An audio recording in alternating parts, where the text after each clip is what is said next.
Way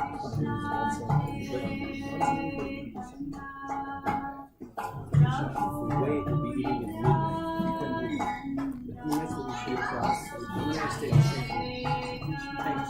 Thanks for calling. They saw the message. We're doing it 6 for the double.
Krishna, Hare Krishna, Krishna Krishna, Hare Hare, Hare Rama, Hare Rama, Rama Rama, Hare Hare. Krishna Krishna, Hare Hare, Hare Rama, Hare Rama, Rama Rama, Hare Hare. Hare Krishna, Hare Krishna, Krishna Krishna, Hare Hare, Hare Rama, Hare Rama, Rama Rama, Hare Hare. Krishna Krishna, Hare Rama, Rama Rama, Hare Hare Krishna, Hare Krishna, Krishna Krishna, Hare Hare, Hare Rama, Hare Rama, Rama Rama, Hare Hare.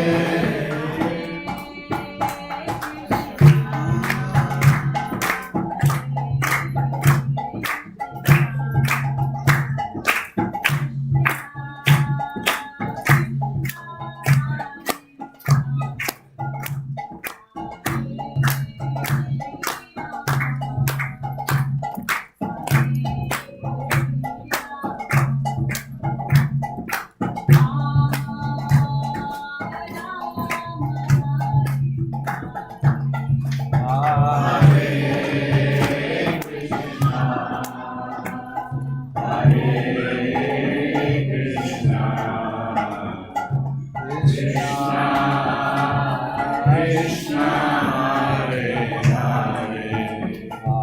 Hare Rama, Hare Rama, Rama Rama, Hare Hare.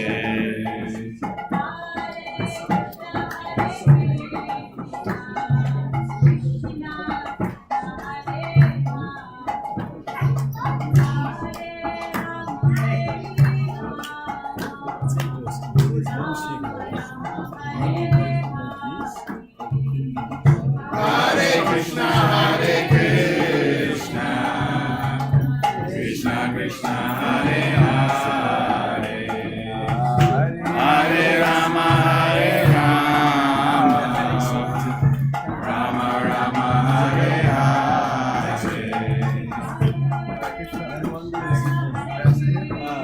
Yeah, but nobody would come. No, I would be wrong. Go visit my wife and said, we need to see you back. It's the front.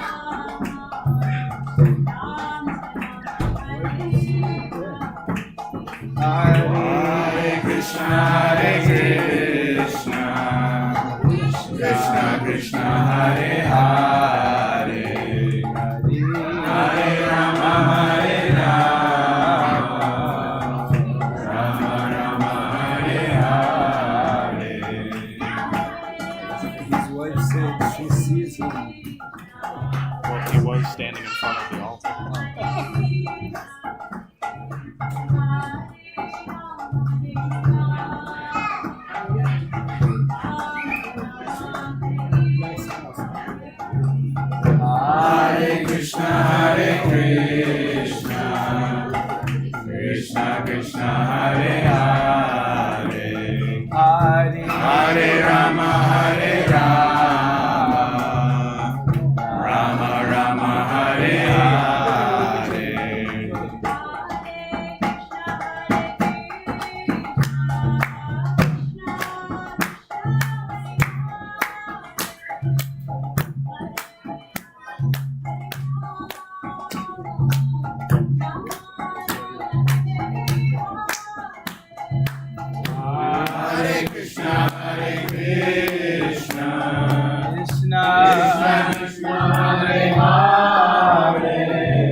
Krishna, Hare Krishna, Krishna Krishna, Hare Hare, Hare Rama, Hare Rama, Rama Rama, Hare Hare.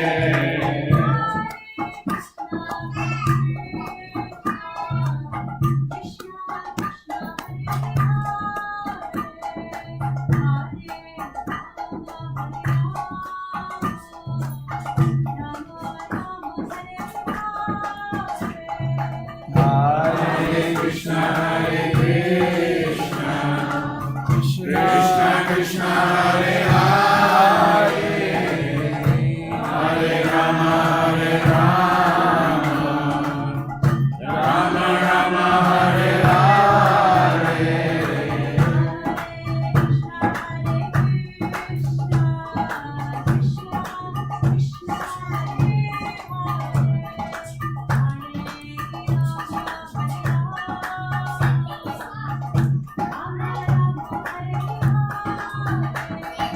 Hare Krishna, Hare Krishna, Krishna Krishna, Hare Hare, Hare Rama, Hare Rama, Rama Rama, Hare Hare.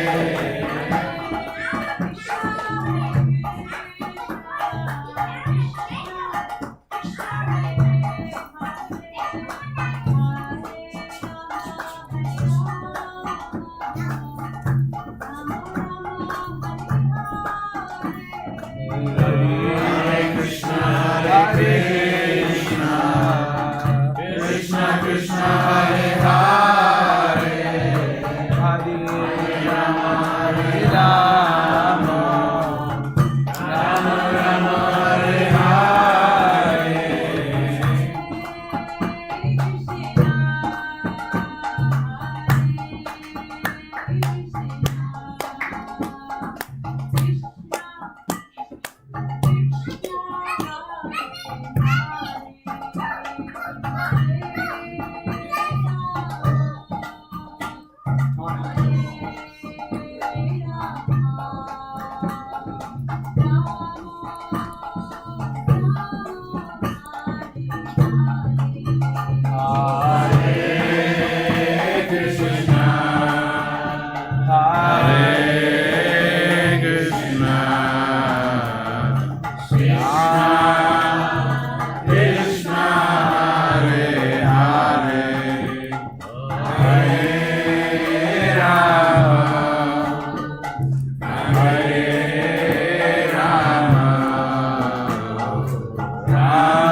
Hare Krishna, Hare Krishna, Krishna Krishna, Hare Hare, Hare Rama, Hare Rama, Hare Krishna, Hare Krishna, Krishna Krishna, Hare Hare, Hare Rama, Hare Rama, Rama Rama, Hare Hare.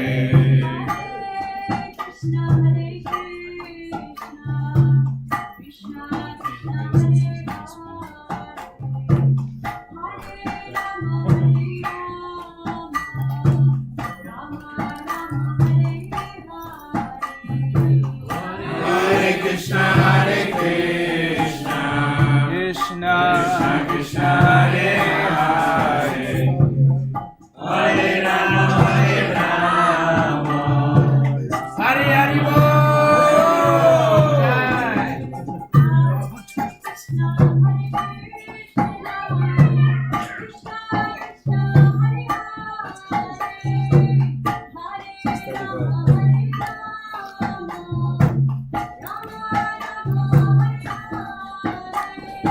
Hare Krishna,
I'm not running the sound. I'm just capturing. Can you make the volume? I'm not running the sound. I'm just capturing. They've got an extra.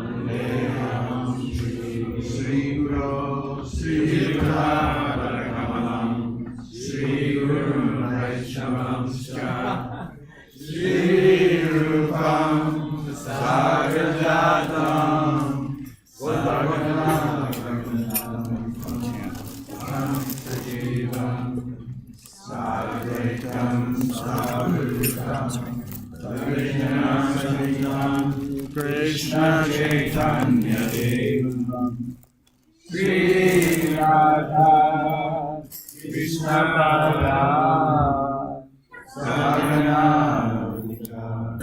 Sri Chaitanya He Krishna Karuna Sindhu Dinabandhu Jagatpate Gopesha Gopika Kanta Radha Kanta Namostute Sapta Kanchana Gaurangi Radhe Vrindavaneshwari Vrishabhanu Sute Devi Pranamani Hari Priye Ansakalpaturuyascha Kripa Sindhu Devacha Patitanam Pavanebhyo Vaishnavebhyo Namo Namaha Jaya Shri Krishna Chaitanya Prabhu Nityananda Shri Advaita Gadadhar Srivasadi Gaura Bhakta Vrinda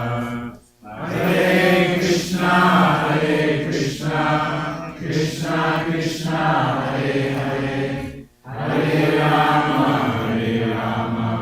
Rama Rama Hare Hare. Gaur Premanande. I offer my respectful obeisances to His Divine Grace, A.C. Bhaktivedanta Swami Prabhupada, to all the God brothers and God sisters, and to all the assembled devotees. Hare Krishna. The span of life that we have as little humans is described as being, well, first of all, anityam, labvam sadulabamidam Bahusambhavanti. Manusha Artanam Anityam Apihadira. That we have a rare opportunity. It's given to us after there have been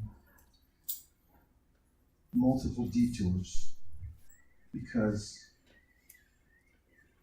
when we come to a human form of life, there's an opportunity to concentrate the mind on Krishna.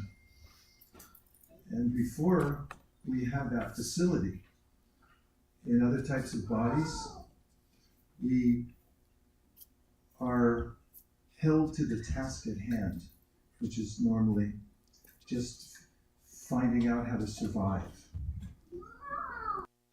So human beings are afforded this great opportunity, and we have it.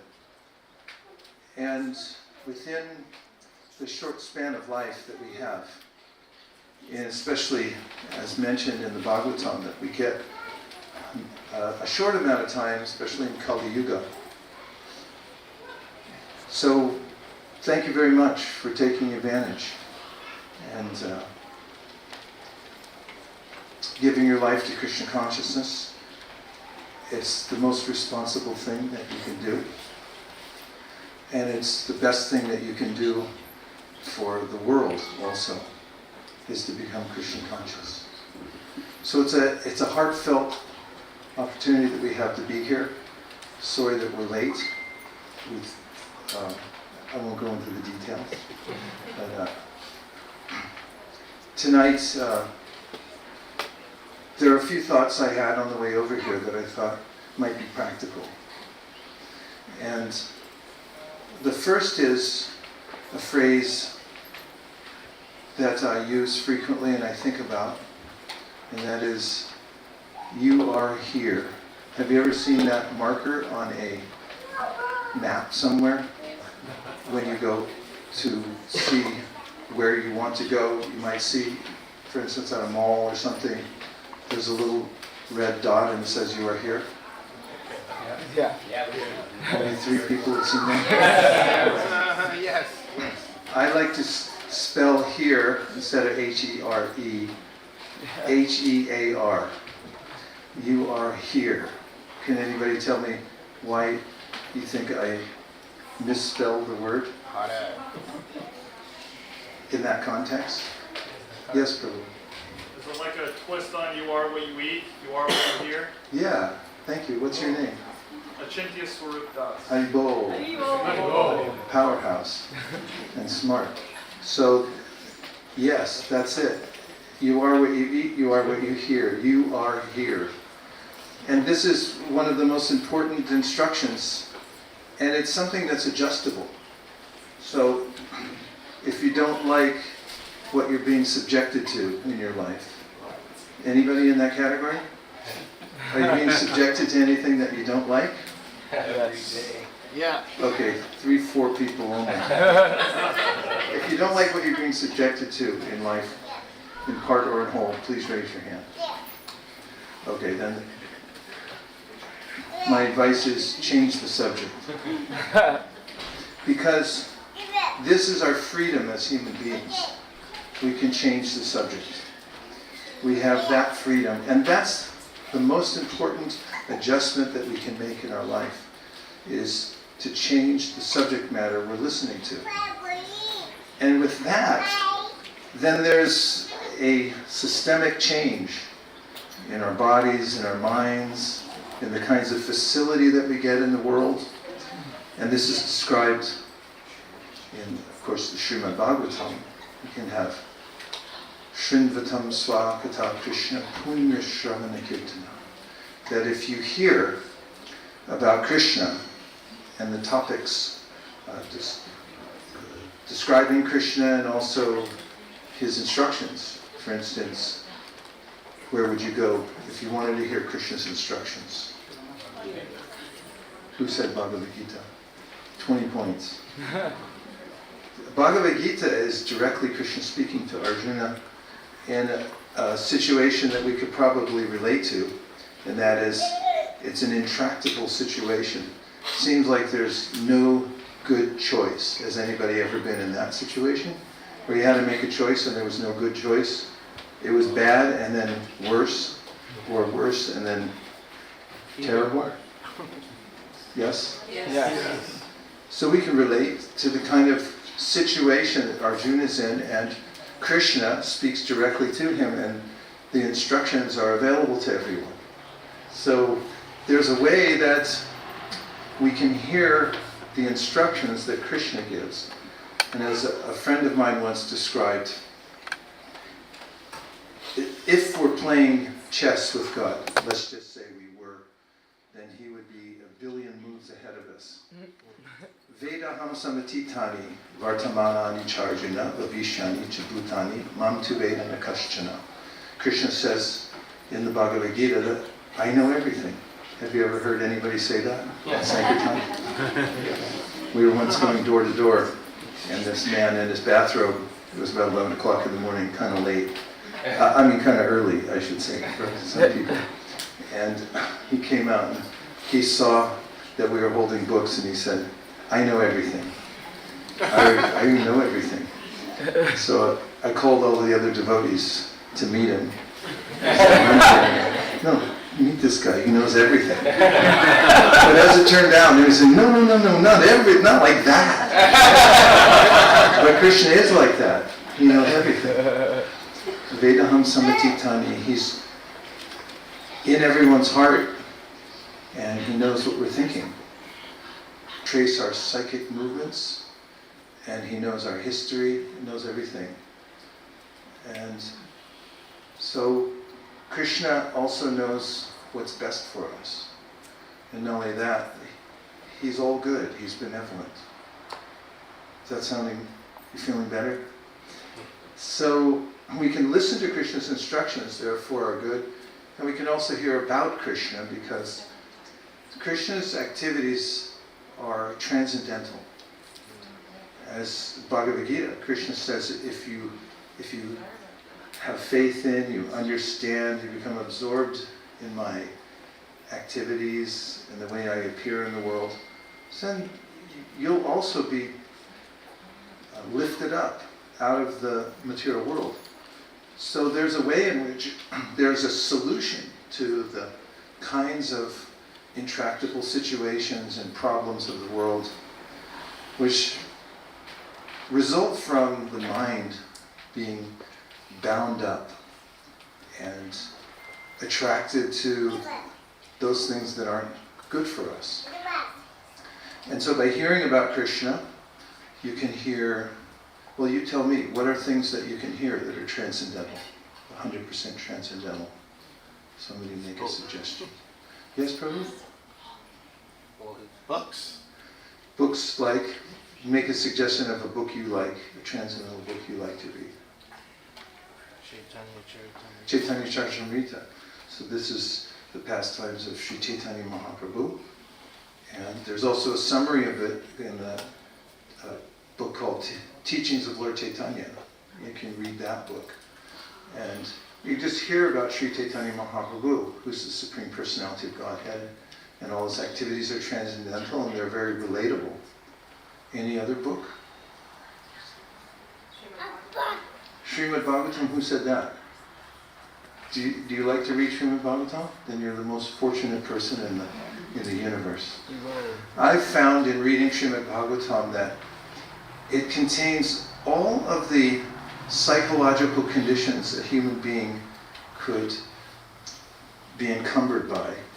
And then by hearing about people going or who are in those conditions and encumbered by them, by hearing the trajectory of those people and the solutions given in the Srimad Bhagavatam, that we're able to actually unencumber ourselves just by hearing. It's palpable. In fact, before the pandemic, we had a streak going of being in Vrindavan 19 years in a row for Kartik. And we'd stay for the whole Kartik season. Does anybody here like Kartik? Haribol. It's a great opportunity. And while we're in Kartik time in Vrindavan, we'd hide out in a little place that I can't tell anybody about. It wouldn't be a hideout after that. And we get together with a group and we listen to the Srimad Bhagavatam every day for as long as possible, which turns out to be about 5 hours. And we interview devotees who come for that, who spend time listening, and we say, what was it like? And they say, life-changing. And they're saying it in a positive way. Life-changing, and that this is, I have a new lease on life. In fact, in reading the 4th canto once, we were reading about about Prachinabari. And after we had read that whole section, which is quite impactful, there was a devotee there who was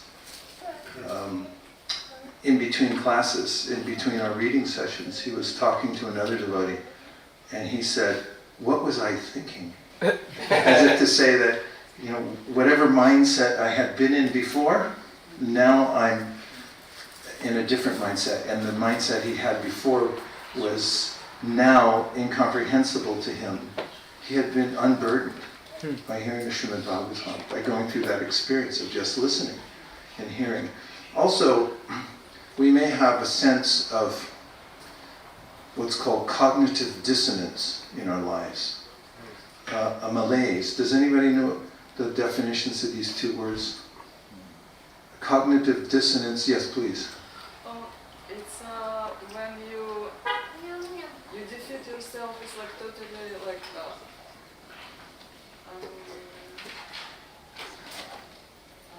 illogical. Right, like you have a certain value and you hold it dear to you, but you're acting against that value. An example might be somebody who's concerned about their health but they're smoking. Or one that's classic, it's actually mentioned in psychology textbooks, is about those who love animals but then they somehow or other, because of circumstances, they eat meat. And they kind of, there's an underlying sense that this is really bad, but they stuff it, to use the vernacular, and they just hold it in. And there's that kind of sense of cognitive dissonance that is like the disturbance is always a disturbance in our life. And we can never be happy until we actually undo that psychological condition. And hearing from Bhagavad-Gita, Srimad Bhagavatam, and also chanting Hare Krishna.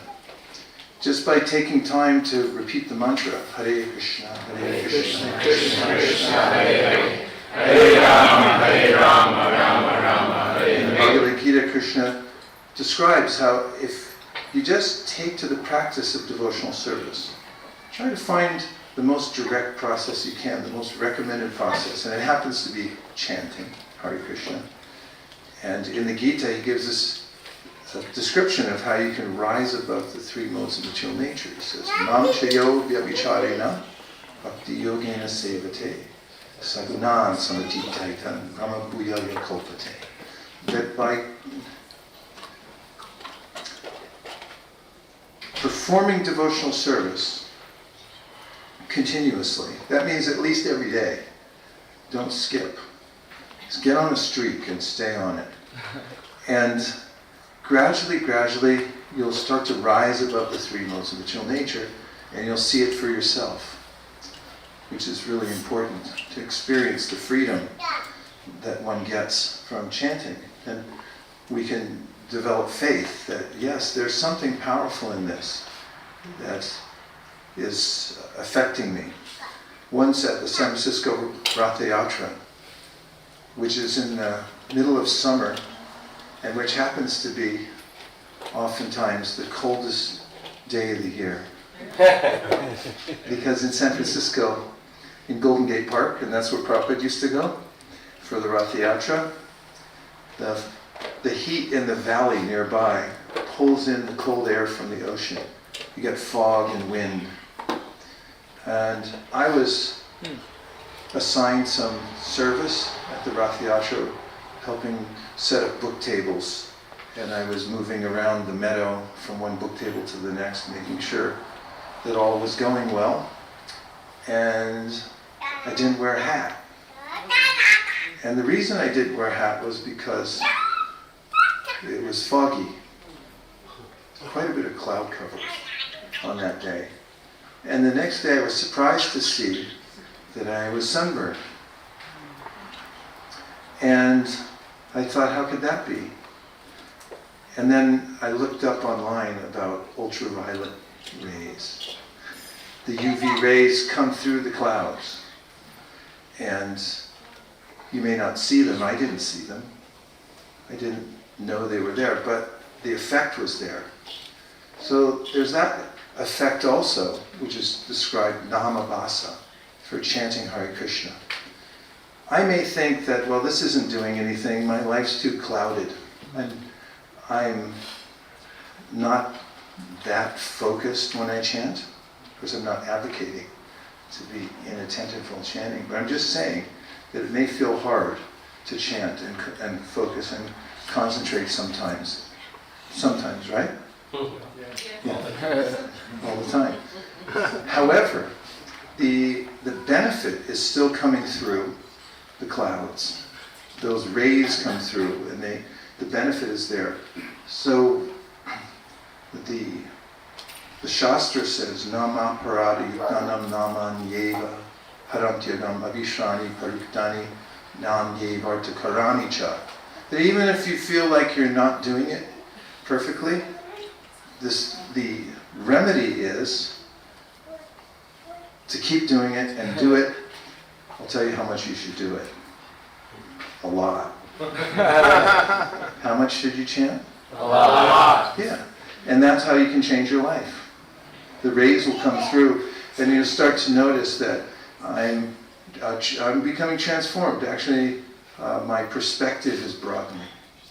My perceptual horizon is lengthening. I'm able to understand more about myself, about the world, and also I'm able to deal with situations in the world more handily. In other words, I don't overreact to situations where I feel pressured. Does anybody here ever feel pressured in your life? Yes. Like from relationships? Sometimes, yeah. But I'm not grouchy. And that there's this pinching that takes place in the heart because the heart gets filled up with a kind of contamination. It's very subtle, but the holy name can purify the heart and the mind. Of course, we say heart and mind, very technically called the chitta, or the place where the consciousness rests. There's a subtle energy there that helps us to process what we see in our environment, stores it, there are impressions, there's ways in which we interact with that, described in the Bhagavad-Gita and other literatures. But Chaitanya Mahaprabhu says that when you chant Hare Krishna, you'll cleanse the mind and the heart. And then you can give up bad habits. Has anybody ever had a bad habit and you felt like it was hard to give up? Yeah. Okay, 3 people. Well, by chanting Hare Krishna, there's a natural sense that it's loosening. It's what's called a solution. And when you have a persistent stain that you need to remove, you have to find the right solvent. That's how you remove a stain, get a solvent.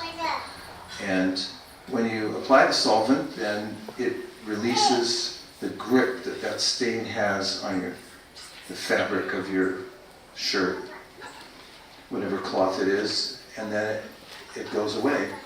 So in the same way, we can improve our lives by chanting Hare Krishna and then having a regular process for hearing, especially from Bhagavad-Gita, Srimad Bhagavatam. If you can get a taste for Srimad Bhagavatam, it's highly poetical. There's so many treasures in the Srimad Bhagavatam that just by hearing them, the mind becomes peaceful.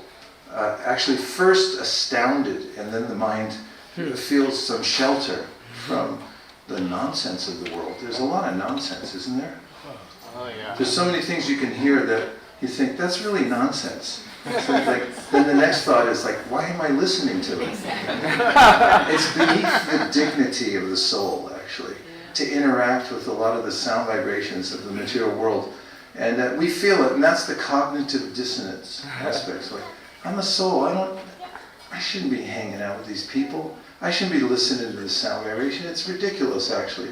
But there's some visceral sense that it's, giving me a feeling for right now of escape or maybe exhilaration. But it goes away. And Krishna describes that all about that in the Bhagavad-Gita, how the kinds of stimulation I get from the senses right now, later on, there's a reaction to it. And then I feel worse than I did before. Right? Yehi samsparshaja bhoga dukha yonaya evate adyantavanta kunteya nateshu ramate buddha. That to the degree that I invest myself in sense pleasure in the material world, thinking that this is how I'm going to be happy, to that degree, later on, I have to deal with the burden of it that comes back to me in the form of dukkhi. In fact, Krishna says, he gives a metaphor there, that the more I try to stay in contact with material sound vibration and try to find happiness in the material world, then from that is born little dukkhi. It's from the womb, he says. Yonaya. So you invest there, and then little dukkhi comes out saying, hi, I'm here to ruin your life. And I'm going to be here for a long time. And that's the inordinate result one gets from dabbling in sense gratification in the material world. It seemed like a good idea at the time. It didn't seem like that big a deal, but it is. And the material world is extremely sticky. And so we need the solvent, and we need to be relieved, to be able to actually pursue our real path in life. And that can be done. It can absolutely be done by having a regular practice, very serious practice, of hearing Krishna's names, especially japa. Because the japa is a time for self-reflection. Human beings are meant for self-reflection. In fact, who said it for 20 points? The unexamined life is not worth living. Thank you. 20 points. You're up to 40 now, right? Okay, so Socrates, the unexamined life is not worth living. So human beings are actually meant to self-examine. We're supposed to take a look and see, how am I doing? There's a lot of responsibility. So the japa time is called swadhyaya. It's a time when you can actually look inside yourself and see, how am I doing? And that's where we actually refine ourselves, with ourselves sitting, chanting, appreciating the fact that we're communing with Krishna directly. And then getting on some kind of getting some momentum in hearing. There are books available, and the writings that will change our lives are at our fingertips. But getting from here to the bookcase, there may be some obstacles. What do you think? It's so close, yet so far away. Who said something about a phone? Yeah, like what is it? What do you mean? That's an obstacle. To get to the bookcase, all of a sudden your phone goes off. The phone goes off? You Or were even- going to go to the book, Or the but you television got your phone. Or even you're thinking, I'll look at the database on my phone, and then all of a sudden you get a text. It's like, hey, did you leave the water running? And you're like, oh no. And the next thing, it's not so easy. It takes discipline. First of all, to be happy in life. It comes from a root word in Latin, which means learner. And without discipline, in Bhagavad-Gita, Krishna says, you can't be happy. So be disciplined. But where is the discipline? In hearing. Try to hear, try to figure out a way to get close to the Shastra, to the Bhagavatam, and to the chanting of Hare Krishna. One thing that I find very practical is set the table the night before. Because you're not the same person the next day as you were the night before. Have you ever noticed that? Best of intentions, you wake up in the morning like, who am I again? And where am I? And what was I? But if you set you set everything up the night before. Put everything out when you have the best intentions and a clear consciousness. And then the next morning when you wake up, you think, what nice person put this out for me? Thoughtful, well-wisher do I have in my life who did this? And it's, oh, it's me. That feels really good. And so what would you put out if you were to set the table the night before for an ideal morning or day in Krishna consciousness? Let's say this is your little table here. Let's see which objects we're going to put on. There's already kartals, so that's pretty good stuff. Put them over here. What else you want? Japamala. Who's got a Japamala we can borrow? Thank you, Prabhu. Okay, hot water. Prabhu, can I borrow your thing? This is hot water. Anything else? Tilak. Tilak, a little tilak, chunk of tilak, someone? I feel like...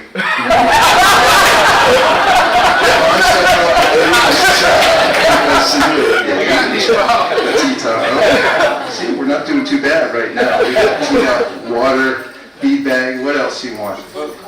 Hey, get a book up here. Who's got the book? Here. Okay, notebook. I was going to take notes. Good thinking. Okay, look at this. Now, what if you wake up to this? You got your book, you got your notebook, you need a pen. Who's got a pen? Oh, there's a pen in it. Okay, there's a pen already in it. You got your warm water, bead bag, kartals, tilak. That's better than waking up to, a big jumble on your desk, empty bag of Cheetos. Who ate those anyway? I guess it was me.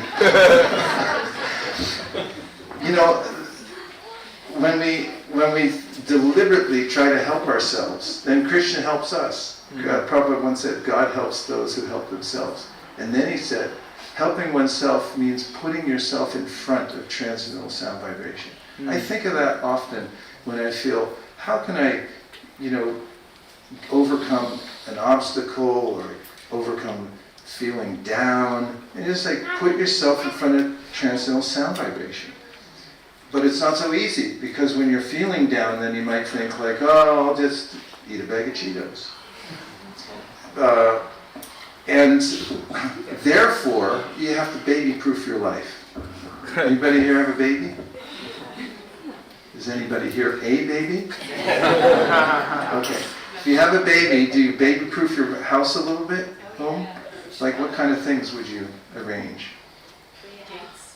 Huh? Lots of gates. Gates, yeah. Locks. Gates and locks, yes. And also, anything else? Low-hanging, little bumpers for head. Low-hanging, like a bowling ball sitting on the on the ledge. As babies reach for everything, right? So in the same way you think of a baby, you think of yourself, your mind as a little baby. It's okay, here's what we're going to do for you, little fella. We're going to move all this stuff out of the way. We're going to put all the good stuff in front of us and remove all the other stuff in the storage, or maybe just get rid of it and put it far away. Organize your life practically, physically, in the way that will help you. This is what an ashrama, part of being an ashrama is. It means being in an environment where you feel encouraged to culture Krishna consciousness, right? So that's good. And another part about hearing that's very helpful is to have a goal. Anybody here like to set goals? 1, 2, 3, 4, 5, 6, 7. It's so exciting to set a goal, because once you do, then you got something to live for. Otherwise, if you don't know where you're going, this is Alice in Wonderland, then any road will take you there. You can just wander any direction and it doesn't matter. And that's actually a chaotic life. And it's non-fulfilling. Whereas humans that are working towards a worthy ideal tend to feel happiest. And if you come towards the supreme ideal, that I'm going to improve myself so much that I'm going to defeat death, or at least I'm going to rise above this unease that I'm feeling from being in the material world. So that's a good goal. So set a goal for hearing and chanting. For instance, how long would it take? Oh, these all come together. Yeah. So you got to take them all. How long would it take you to read this book, the Bhagavad-Gita? If somebody would go on the app that says BSH page by page. You're on it? Okay. So let's say, how many pages would you have to read to finish this book in 6 months? 9 pages a day? You 4 already pages. know? 4 pages. 4 pages in 6 months. They're pretty close. 4 pages a day to read the Bhagavad Gita. I should say only. 4 pages only. Only. To finish the Bhagavad Gita in 6 months. Who would like to finish the Bhagavad Gita in 6 months and feel good about yourself? It's only 4 pages. For the low, low price. 4 pages a day. You too can finish the Bhagavad Gita in 6 months. So this is a way to get in the game. If you want to be a sage, if you want to be a pundit, read Bhagavad Gita. There's no better book in the world to get yourself solid, to be respected in the world, to rise above the modes of nature, to be smart, and to not do stupid things. Is this sounding good? And then, read Bhagavad Gita. How many pages a day? Well, as many as you can afford. If you can read 4 pages a day, that's pretty powerful. 4 pages a day. How long would that take, by the way? Estimate? 15 minutes. 15 minutes a day. How many in Florida? You're all from Florida, right? No? Okay. Where are you from? Atlanta. And we have Florida. Let's just do a check-in. How many hours do you get here in Florida? California, we get 24. I'm checking on you guys. What do you get here? We get 24. Same thing. Okay. Now, mathematicians in the room, work with me now. Come on. So, what percentage of your day is 15 minutes? Yeah, you divide big number into the small number, and you'll get your percentage. If I remember my algebra correctly. Yes? 1%? It's 0.1. 0.1. Okay. So that's 0.1% of your day from reading your few pages a day. How does that sound to you all? And for that, you get to be a better person. You get to feel better about yourself. The cognitive dissonance will begin to release in your life. And you'll just feel better about yourself from taking time to read the Bhagavad Gita. What do you think? Good, right? Okay, so make a goal. That's another thing that you can do is you can say, okay, I can do 1 page a day. That's fine too. These are all arbitrary. It's only what you can do because it's an unlimited subject matter. But if you get on a schedule, and let me teach you a little trick. May I? Yes. Okay. I'll give you a phrase that will change your life forever, for the better. But if you don't want that, I want you to close your eyes and your ears right now, for those who don't want to hear it. Everyone's in? Okay, here it is. Repeat after me. Your pledge is your wedge. Your pledge is your wedge. Your pledge is your wedge.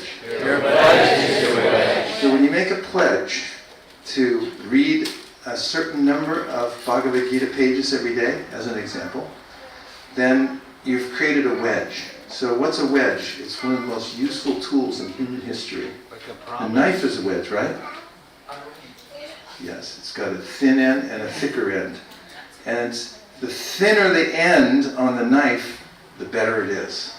Correct? Cooks, back me up on this. What? The thinner the edge, the sharper it is, the better the knife is, right? Say yes. Yes. Thank you. So you can start with the smallest of pledges.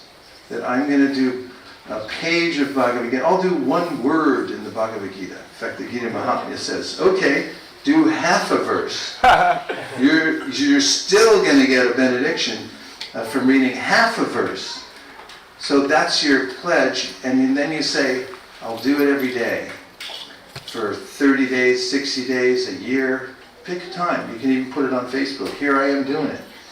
And what will happen is, over time, it starts to open up a space for you in the spiritual world, which is where you want to be, because you are here. What you hear is where you are, and that's what you become by hearing nonsense. Then your mind gets filled with confusing ideas, stressful ideas. By hearing Bhagavad-Gita, chanting Hare Krishna, and how much should you chant? A lot. A lot. And do you have permission to do all this? Let's just check in and see if it's okay. Did anybody give you permission to do all this hearing and chanting? Are you sure? No one will get on your case? No? Over here? It's okay? Then go for it. Who can stop you? Pick what yours is and then write it down, make a goal for it, and you'll move forward in spiritual life and you'll know it for yourself. And that's the essence of the first part of my thoughts that I wanted to offer to you, is that you are here. Thank you for the props. Do you see how you set your table at night? Bead bag, tea lock, cartels I'm keeping. My father taught our family this: before we go on vacation, we clean the whole house meticulously. And as a kid, I was thinking, hey, we're leaving. Why do we have to clean the house? But when we get back from wherever we were, I come in like, who cleaned the house?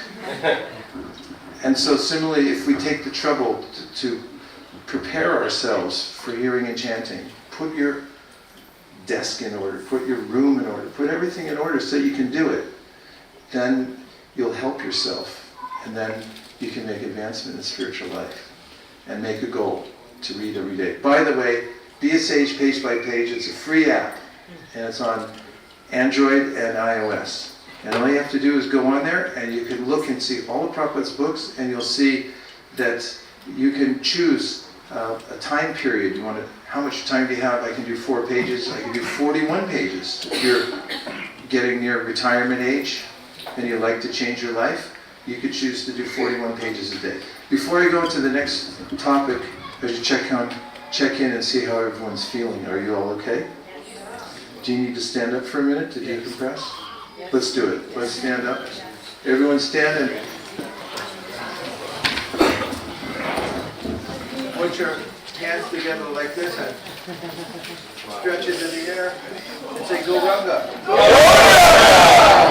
Try it again one more time. 1, 2, 3, but louder. Now the third time, I try to scare the neighbors. 1, 2, 3. Let's sit down for a minute.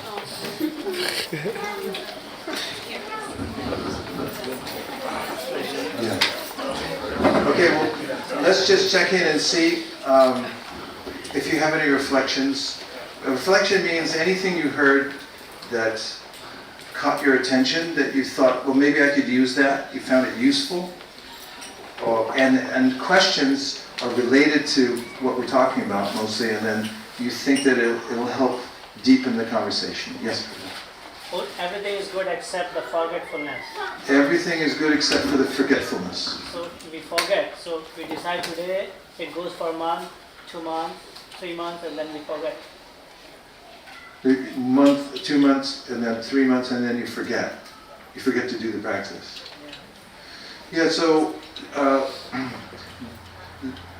during the day, there's a good time to do spiritual practice, so you kind of line it up so it's automatic. What's the best time of the day for spiritual practice? Early. Yay! Before the sunrise. And then, how about during the month, when's an excellent time to do a little extra spiritual contemplation? Kadasi. Yeah, Kadashi. How about during the year? Kartik. How about during your lifetime? Every day. Every day? Okay. So, one thing I've noticed is if you pick special times, that those could be them. There could be other parts that really are meaningful to you, like stepping stones. And look forward. We have, I think, more special days, like holy days, holidays, than any other spiritual group in the world. Every time you look at the calendar, or you have a reminder, it's like, oh, it's another appearance day, another disappearance day, Akshaya Tritiya. You know, there's millions of them, so pick some that are meaningful to you as stepping stones to say, I'm going to work towards this. It helps to hold the whole thing together. A couple more reflections.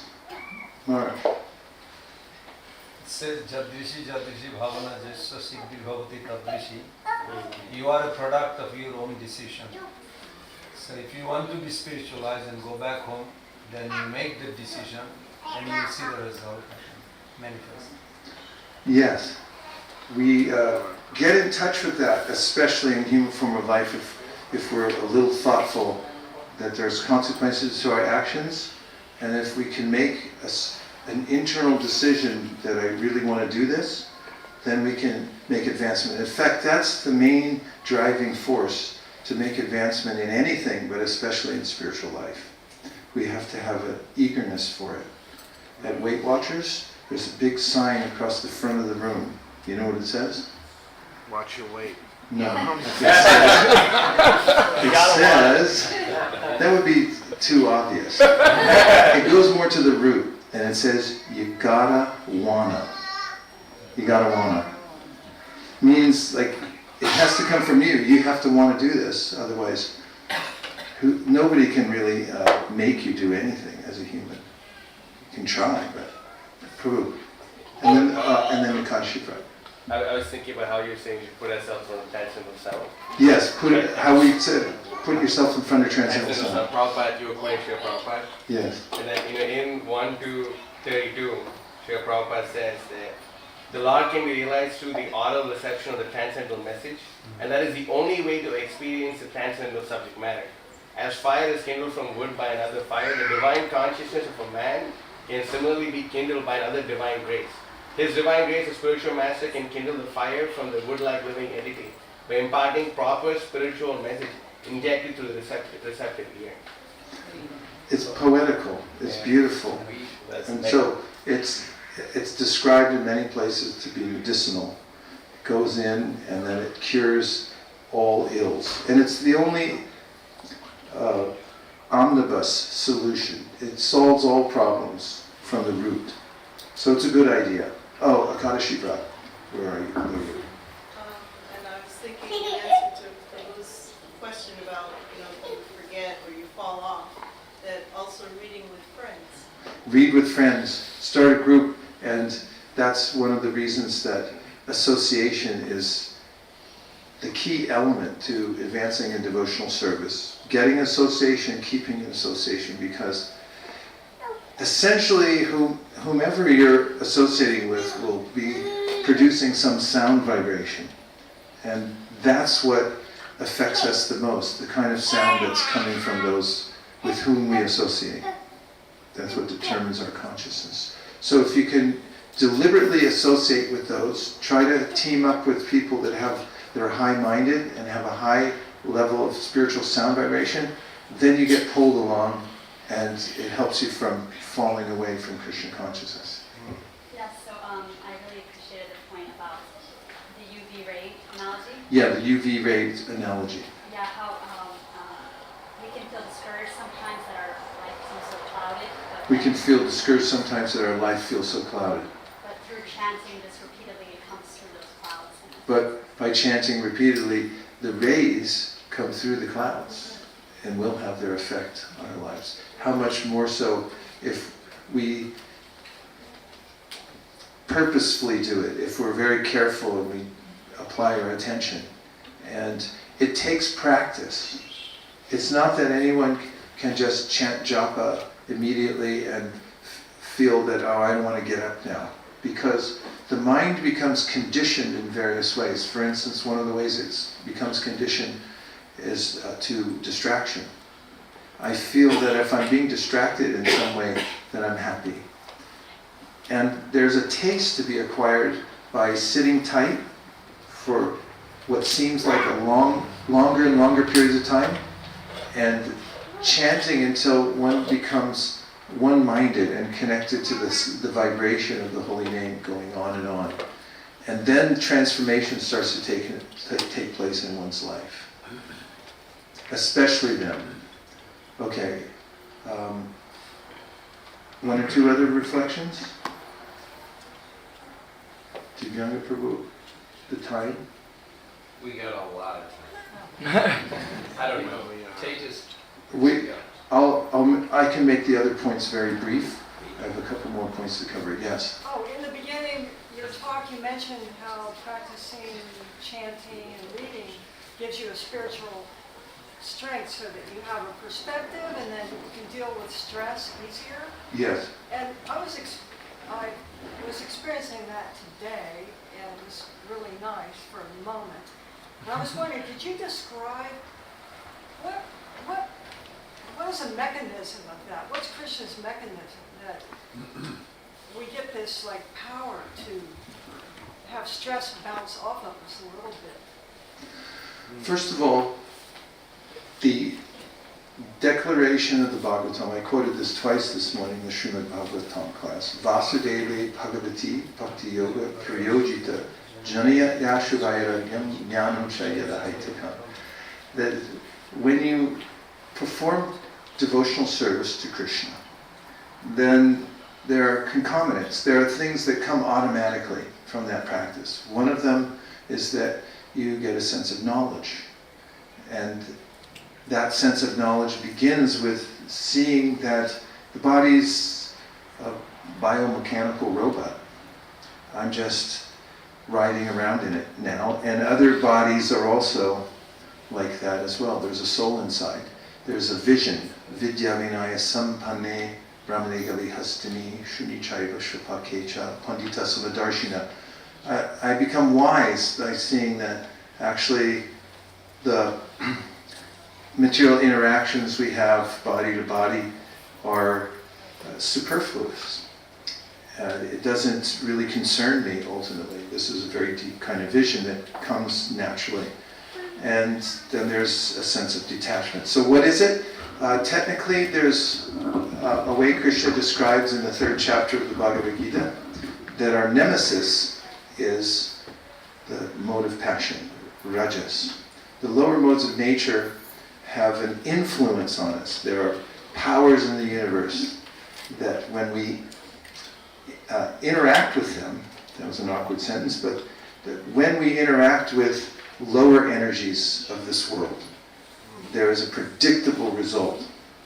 So rajas, the mode of passion, we say, is a modality in which we become bound up by our desires, in a sense that we're chasing after them. We have to have it. And we're seeing ourselves as physical bodies, mental bodies, and we're trying to satisfy ourselves externally. However, when we're able to experience Atman Yeva, okay, no. Sorry, it'll come to me in a second. Krishna describes in the 2nd chapter of the Bhagavad-Gita the way in which a self-realized person becomes able to withdraw his senses or her senses within the shell like a tortoise does. And before that, he says, the first thing he says is that Atman Yeva Atmana Tushta. One feels satisfaction within oneself, and is satisfied. So one of the ways in which we actually feel restrained in the world is actually because we don't want anything. We're not compelled. We're not being pushed to grab onto things that are being offered to us. What's the first line to Atman Yeva Anatushta? You can just look it up. Stita pragyas tadochite. That's the last line. What's the first one? Well, Sri Bhagavan Vacha, of course. Prajahati Yeah, Yadakaman. Prajahati Yadakaman, sorry. Prajahati Yadakaman. There's a sense that there's a conveyor belt that's coming out of the mind and it's producing all these desires or desirable objects that I think that I've dialed in already. Have you ever gone on the internet and searched for something? You said, I want this. Like it was in a moment of, I don't know, you just thought, maybe I'll get this. And you looked at it on the internet? Anyone? Or is it just me? Okay. And then for the rest of your life, everywhere you go on the internet, that thing will show up. Let's say it's a blue backpack. And now everywhere I go, on my phone, on the computer, everywhere blue backpacks show up. Because, why? Because you looked at it. So, Jayato Visham Pumsam Sangasteshu Pajayate. Krishna describes the mechanism through which we become connected to the material energy. So he says, you look at it, that's recorded. Jayato, you contemplate it, you looked at it, like, and then next thing you know, it's always showing up. Is it, you sure you don't want it? Come on, you want to take it? Go ahead, take it. You know, then you're stuck with it. Jayato Vishan Pumsam Sangas Teshu. You get a sangha, sa anga, it becomes part of you. Like this arm, it's attached to my body, it's an anga. So I look at things in the world and I say, yeah. And then next thing, now it's a problem for me. I have to deal with it because it becomes part of me. It gets attached to me. So in the practice of chanting Hare Krishna, hearing Srimad Bhagavatam, we develop a sense of satisfaction in ourselves where, nah, I'm not hungry, sorry. In fact, that's a verse. Bhakti parishanu bhava viraktir anyata traisha trika eka kala. Prapadya manasa yatashnata shush pushti tushti pushti shud abhayunagasam. And this verse is a metaphor that describes spiritual life, and this is a good way to explain to people when you talk to them about Krishna consciousness what it is, because they'll really get this one. You say, it's just like eating food. When you're really hungry, anyone? Eat. Are you hungry? No, I'm asking really. Yeah, you're getting hungry. Okay, so when you're hungry and someone gives you a really nice plate of prasadam and you honor it, then you feel nourishment, satisfaction, and your hunger goes away. That's what the Bhagavatam says is synonymous with bhakti. Bhakti parishanu bhava viraktir anyatatra. So there's a way in which, when you practice Krishna consciousness, you get satisfaction in yourself, and you realize that, hey, I don't want any of that stuff. That's one of the symptoms. Because you're directly seeing who you are, you're also seeing your connection to the Supreme, and how you're fully supported by the Supreme anyway. Everything that you need in your life is coming to. This is satisfaction, where you just feel like, I have enough, I don't want anything. Just like when you're full, you've had your third, fourth plate of prasadam after a long day, and someone says, you want a fifth plate? And you're like, no, I can't take it, I'm full. So we get full from the process of Krishna consciousness. And that requires nourishing ourselves. We have to actually feed ourselves and put ourselves in the position where we can get that spiritual nourishment. And then we'll feel it for ourselves. Okay. So I'll just make a couple more quick points. Kirkula said, haha, sure.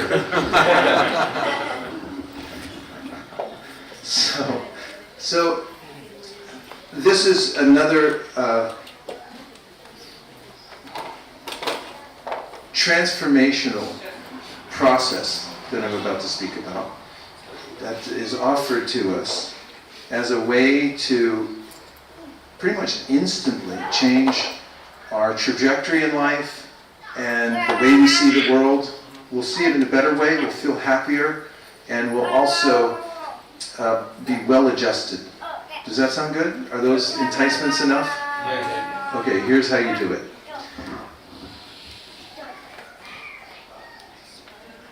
When we look at the entire universe and I'm talking about anything you can look at in the world as paraphernalia to use in service for Krishna, then you'll feel satisfied, and you'll also be enlivened. And you won't get attached to the same, in the way that degrades you, that pulls you down. And so Bhaktivinoda Thakur sings in one of his bhajans, Jeev Krishna Das E Vishwas Koleto or Tukonai. And this is a phrase where he says, if you just accept I'm Krishna's servant, I'm servant of Krishna, then no more misery for you. You'll be happy. So if you want to change your life and feel well-adjusted and happy and not feel miserable, then you can declare yourself a servant of Krishna. Anybody like to do it? Okay, go ahead. Let's hear you do it. All right, go. Can you just go ahead and verbalize it? I'm a servant of Krishna. Okay. Dasa. I'm a servant of Krishna. Hare Krishna. Anybody else want to try it? Okay, go ahead. I declare that I'm a servant of Krishna. Hare It's hard to beat that one. Go ahead. I'm a servant of Krishna. Hare I'm a servant of the servant of the servant of Krishna, a million times removed. Hare So 20 points. Anytime you start to feel malaise, which means this uneasy sense in your life. Prabhu? It's from Latin, malaise. Yes. It means to have a bad ease. To be ill at ease. Ill at ease. Ill at ease. You just feel like, you have everything you should make you happy, but just like, meh. And you're just not there yet. And you're like this low-level, constant anxiety. Anyone? There's a way to overcome that. And that is to adopt the service mind. I'm a servant of Krishna. Let's just take a very practical example. Let's just say you go to a gathering of maybe people you don't know so much. And you get there, and how do you feel? Maybe a little awkward. Who are these people? How do I fit in? Do I wear the right thing? Are they going to like me? Do I even like them? Should I even be here? Anything like this ever happen? Or is it just me? Maybe I'm a misfit. Okay, so let's say any social situation you go into, let's make it really practical, where you're just not sure how you fit in. If you volunteer for service, and someone says, okay, you can help, move those chairs, and you start moving chairs, everything changes around you. Who's that guy? He must be part of the inner circle. He's moving chairs. And then you feel like, I got a job here. I'm in here. I'm with these people. You're immediately moved to the head of the class. As soon as you say, no, I want service, get me the service.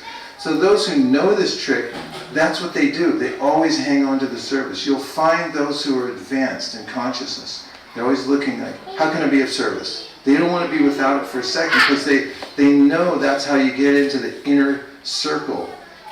Anywhere, socially or in the spiritual world. And as soon as you adopt the service mind and think I'm a servant, then you feel naturally happy, because that's what we do. We're living entities. We just serve and serve and serve and serve eternally. And when we do, we feel really happy and we feel completely connected. And so there's a little switch at the back of your head. I want you to reach back there and see if you can find it. Well, take a look. It's right back there. You probably missed it. And when you flip it, you go from me consciousness, I need for me, and then you say, I'm a servant. And you flip it out. 1, 2, 3, flip. Now you're a service mind, right?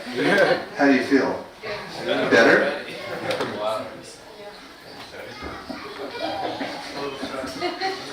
Less stressed? A little stressed. A little stressed. No malaise. So when we take the trouble to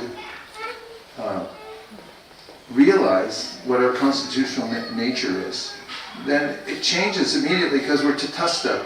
On book distribution, when we meet people, one of the things we say to them, there's an experiment that you can try anywhere you go. Let me first set this up. How do you feel like you walk out of your ashram, your apartment, get out of your car in the morning, and your friends see you and they say, hey, you look tired. How do you feel? Tired. So looking in the mirror, it's like, ah. And then how about you run into somebody and they say, hey, you look terrible. How do you feel?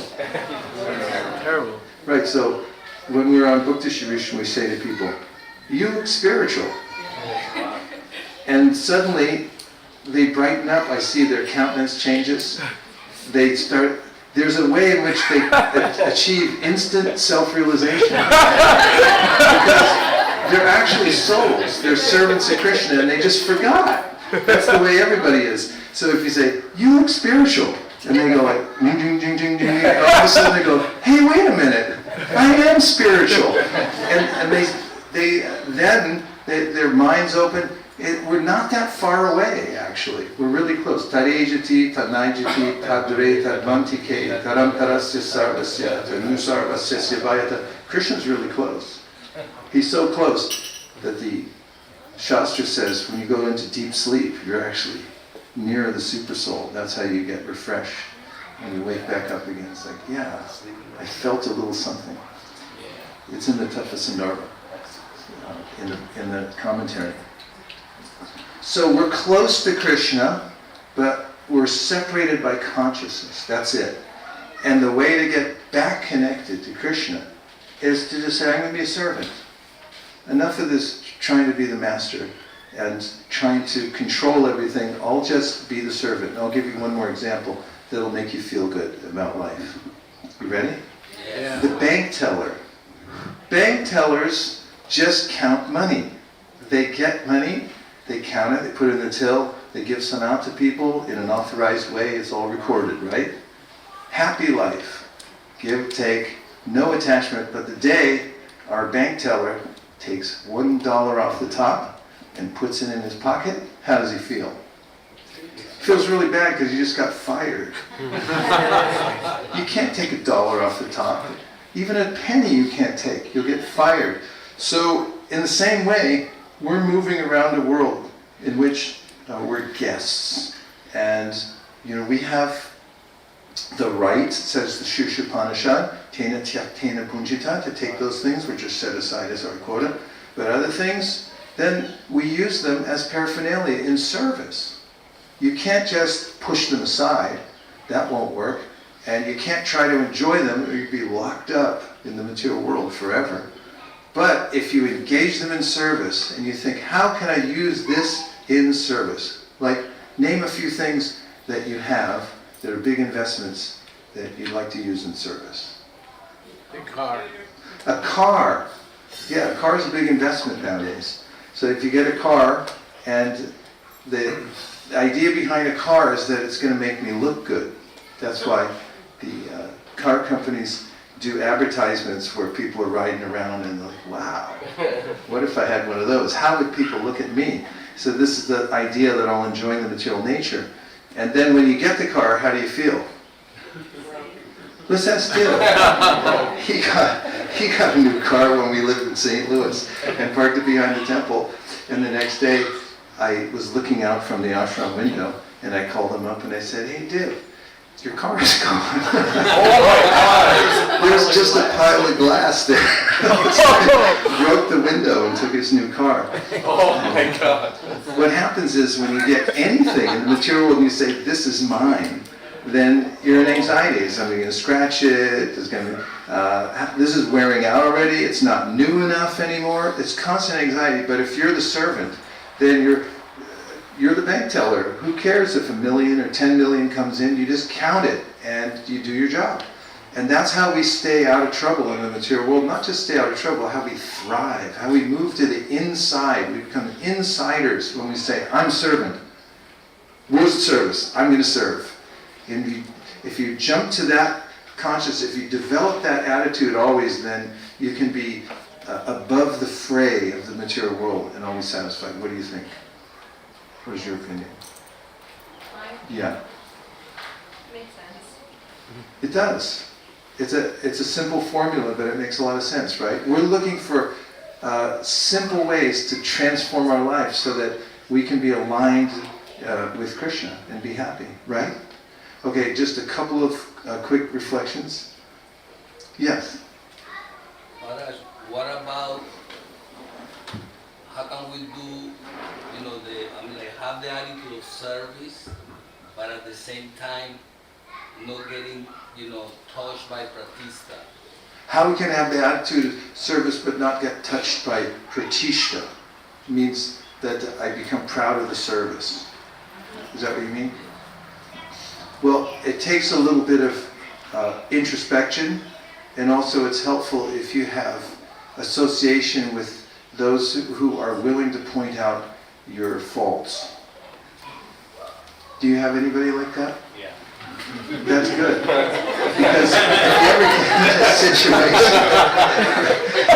where you don't have anybody who says, hey, especially, people who might not know you, and they might give free advice and say, you're not very smart. They don't know your context, the context of your life and so forth. If you find people who are actually well-wishers, who actually care about you, this is important, and you're able to take advice from them throughout your life and have them check in with you and give you feedback. It's like a good editor will tell you, okay, you're not a great writer, but you're writing, so it's good. Just keep doing it. And birds fly in the sky as high as they're able, but the sky's unlimited. So don't get attached that, this is my service, attitude, I'm the best servant and so forth.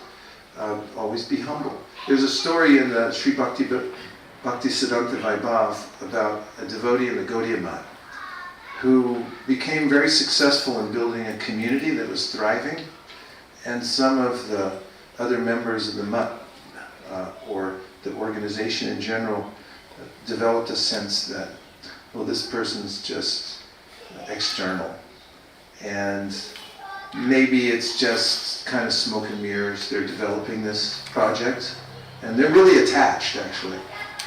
They're not that spiritual. So Srila Bhaktisiddhanta Saraswati Thakur called a meeting and invited this person in and interviewed him in front of some of the complainers and said to this devotee, how's your project going? Really well, Maharaj, Guru Maharaj. And he said, okay, I'm going to relocate you. I'm moving you to a different project. You can just drop this one and move, and I'll take you out of here. And he said, yes, Maharaj, right away. He said, okay, you can stay. And so he wanted to see, was it service for service? Or was there some attachment that... Of course, there is a way in which we should be attached to our service, but it should be for the right reasons, and we can examine ourselves for that. Yes, Prabhu? Talking about on the investment part, suppose you invest your money in the car, you want to use it for the service, that's okay. It doesn't have its own consciousness, but your biggest investment, at least my biggest investment, is my family. Whole lifetime investment you are putting in your family, and then they have their own consciousness. If they fall off in the devotional life, you feel like you put your money in the stock market and you lost everything. So what do you do in that kind of situation? Well, you can look through history at those who were very advanced in devotional service, had families, and the family members didn't cooperate. We have a good example in Srila Prabhupada. His kids were not, they didn't follow his footsteps. They didn't rise to the occasion, even though they had what they didn't know then, a world acharya. They were living in the midst of pure devotee. And these occurrences are legion. You can find them everywhere. So it's one thing you can look at and understand that we do the best we can in our service, including to raise family members in such a way that they can also become Krishna conscious. But we also have to keep a wide angle of vision and see that ultimately it's up to them. They can decide which way to go. And ultimately we have to, as Prabhupada likes to say, fly our own airplane. The best thing to do is to make sure that we become fully Krishna conscious. And others may follow our example or they may not, but we have to be a little detached in the end. Do the best you can, be methodical but dispassionate. So we've sat for a while, like at Naimisharanya, only they did theirs for 1,000 years. We came together to discuss some topics. I tried to mention some things that are very practical, and we'll just end by maybe you saying what are the most practical steps, and then we'll come to a close. Set your table. Set your table. Is that practical? Yeah. Yes. Baby-proof your life. Baby-proof your life.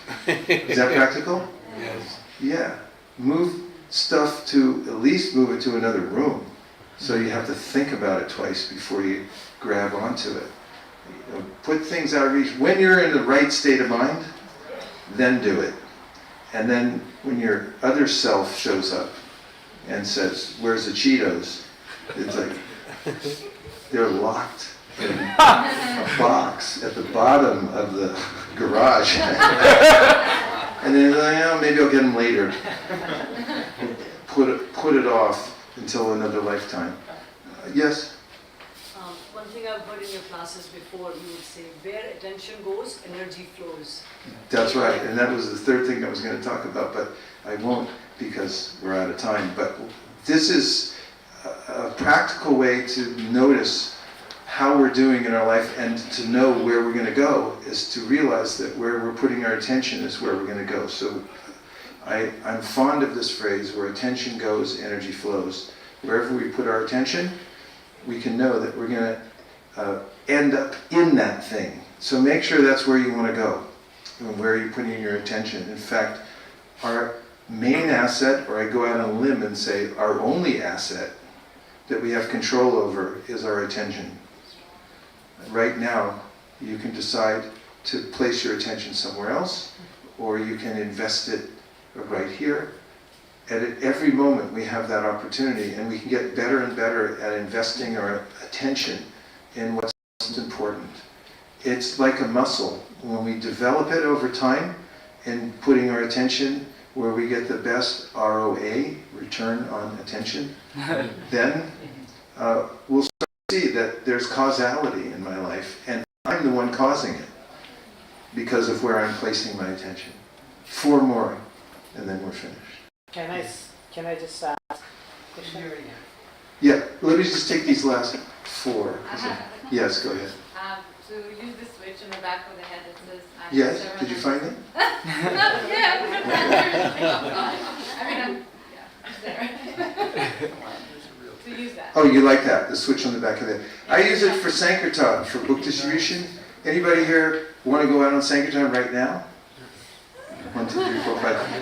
And like when we hold the Sankirtan seminar, everyone that come for the training, and then when times we're going to walk out the door, and then my mom needs a peanut butter and jelly sandwich. She called me, I have to go home. I can't come. Anything but that. So, I mean, there's more to say about this, but one of the ways in which we talk to devotees is become an instrument. Flip the switch. That's the same thing as being a servant. Be an instrument for the Lord. Don't be the doer. Don't have to be the performer. Just be a humble servant and do your duty. And be an instrument. And if you flip the switch, you can go like, okay, I'm not a human anymore. I'm an instrument. I can go anywhere, do anything for the Lord. And in this state, we actually find peace and self-realization. Okay, there was 3 more. Oh, golly. Wake up early. Yeah, wake up early. Yeah, you get 2 days in one when you wake up early. And it's something Prabhupada pointed out that all successful people, they get up early before the sun. Yes?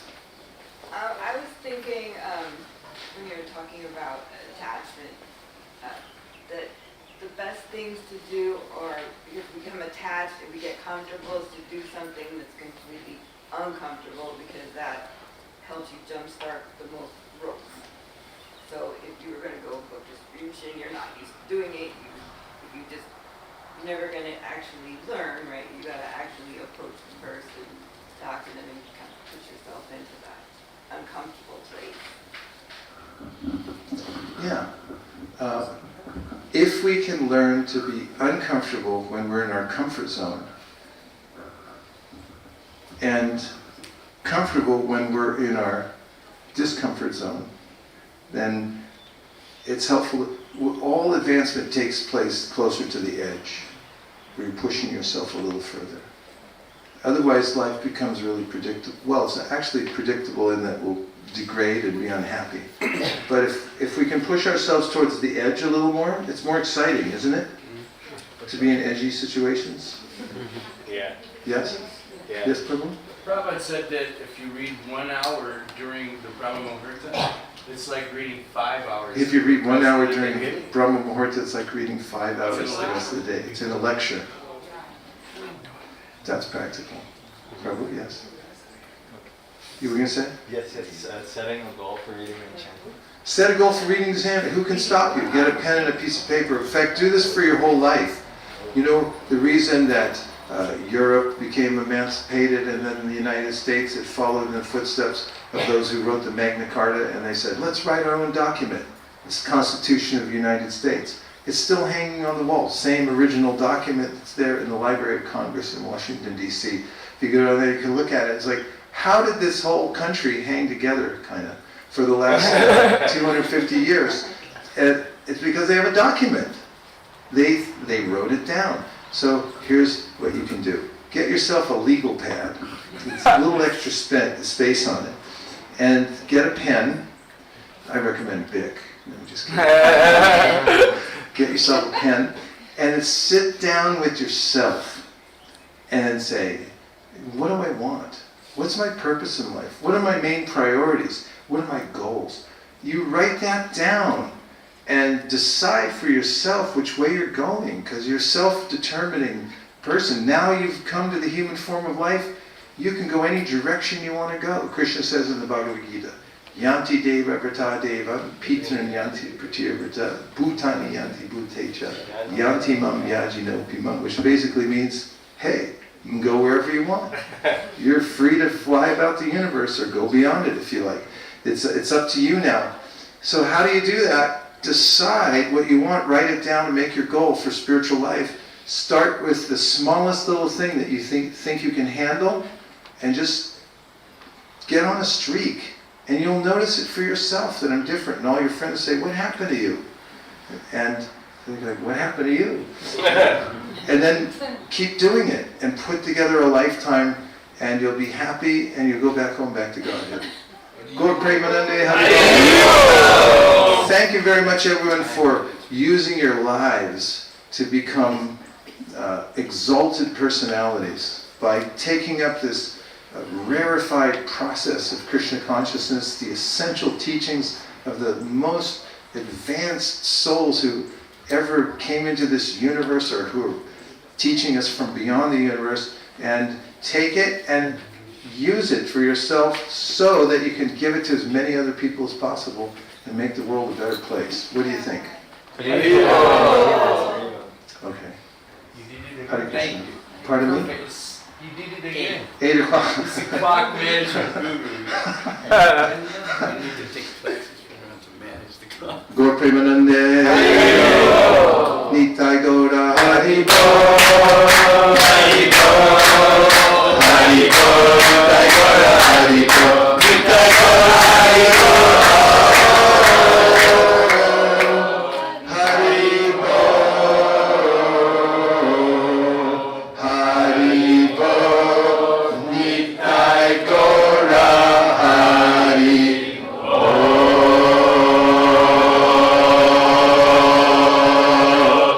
Vanchakalpadurusha, Kripasinadevasha, Patitanam Pavanibhyo, Vaishnavibhyo, Namo Namaha, Nantakoti Vaishnavini Kijai. Yeah. Dasa. Hare Krishna. His Grace Vaisesika Prabhu ki Jai. Srila Prabhupada ki Jai. So dear devotees, we have a little bit of prasadam, so if you go around the house, so it's in the back porch, if you'd like to try something, so you're welcome.